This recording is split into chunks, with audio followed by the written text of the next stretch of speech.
The Russo-Ukrainian War.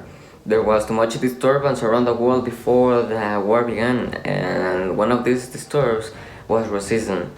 Much of us identify this movement as Black Lives Matter. That for myself, I think that the same name of it is kind of racist, but anyway, this movement is a subject that's still controversial even today because there's too much that everyone can say against or in favor about it. But in this case, we're gonna focus on the refugees that are moving around the world because of the Russo-Ukrainian war, and so many of these refugees are Africans, which are getting more problems than just war. As we know, most of the policies of countries that are helping Ukrainian refugees are just looking for the safety of Ukrainian refugees. This is kind of obvious, but what happens to the rest of people that are involved?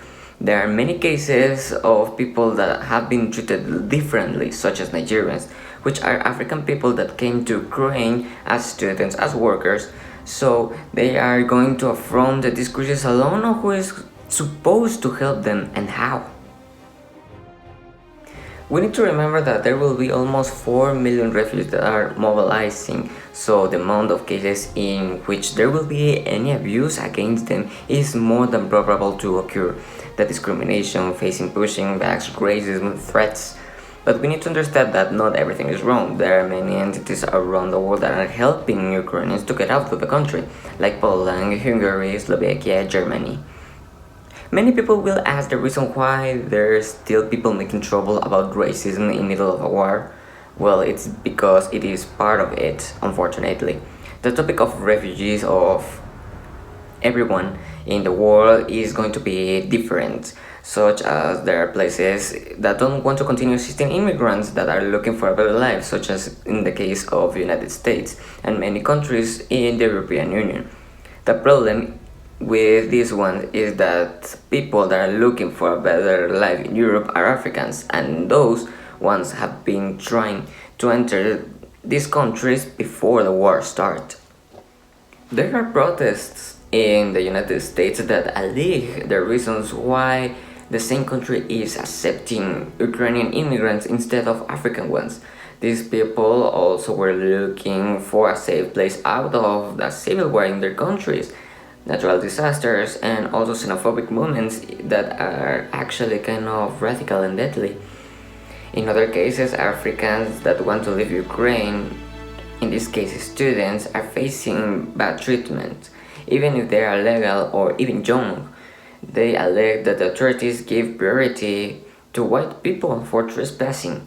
In this moment, with background explained, I'm going to introduce a more specific question related with our first one, and is, who needs to act for African refugees in Ukraine, and which specific actions must be taken by those actors?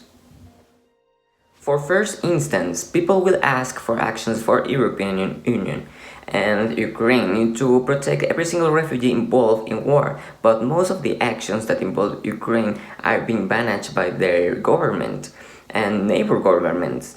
By the same way, African governments, for example Nigerian, must take actions for their own public diplomacy around the world and look for opportunities for the people. Back in the last General Assemblies, African countries didn't take any posture of war, which is kind of disappointing. So, what's the responsibility of the Nigerian government? As a government, Nigeria has many options to look out for their own people at this point, and some important postures that those governments can develop, but first of all, give interest to the problem. Some of these countries were just sending rescue flights to extract people from the war zone and trying to send them to another country, hoping that those countries will receive them. But by the same way, the responsibilities of those countries are focused on other types of refugees, and also there are many other types of response that African governments can apply to promote their position and vote in the international assemblies. Let's be honest, the extraction of their people is just a silent response for the commodity of the governments, so they don't have to apply for any other instance in international meaning, which is the war. At some point, It's a good response for maintaining integrity in the country by avoiding some negative response for any side. Now, looking for humanitarian activity, African countries shall put pressure on their UN. That could be one of the most interesting moves in my opinion, because as we know, every single country joined UN has the right to expose concern for the human rights, and so the Declaration of Human Rights has some important articles that are the 13th, 14th that expose the freedom of asylum and free mobilization in those countries. Also, if we want to squeeze those rights, the governments of Africa can declare the most just and worthy threat for their people in Ukraine, letting students finish their studies, letting workers work. Maybe these examples are redundant, but it is what it is. And so an important amount of rights that, well, the question here is, where are those responsibles to ask for all those rights? Another solution that they can look for is the petition to the International Court of Justice, and we look for a similar interpretation with the Declaration of Human Rights, protection toward war, but mostly to the treatment that Africans are receiving. As we know, this one has the mission to solve unconformities between international controversies, so these types of problem can be overseen by them, as it was back in the 2014, where the states of Nigeria and Burkina Faso were in conflict with territory. The International Court faced this case with the finality to solve the aggression that existed between farmers in both countries. In this case, a conflict between refugees and authorities. Unfortunately, many of these actions may not be viable right now, but this is related to the influence that Russia has on Africa. Back in the days, when the USSR existed, they provided for financial economy, political education, and military training to many countries in Africa. And as we know, Russia is proclaiming every single country allied with Europe as an enemy. Now we have another important assessment. Why don't Africans want to go home? Because their countries aren't developed to care the necessities of their citizenship, so an important priority for African governments shall develop their countries collectively, so people would like to get back, knowing that they can find opportunities that they can take and follow.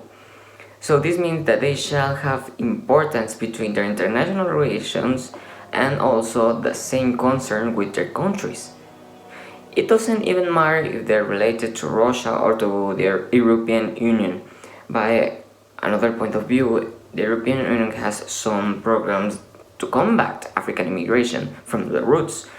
That involves the changes of the type of government that some African countries have, like dictatorship. These types of moves are related with economic partnership agreements, which involves European and African countries.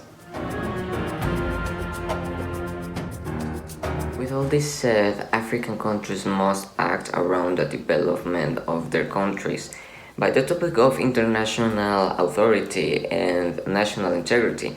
As I can see, many countries shall unite themselves and look for a common benefit.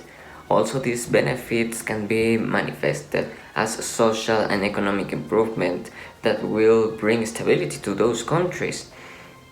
Also, international achievements that are involved with human rights. Around Africa, there must be a country that will be the first to show others how to develop themselves. So we need a pillar for the rest of the countries that want the same benefit, making their voice and votes a really strong one that will be heard by the rest of the world. But every single change needs to be started.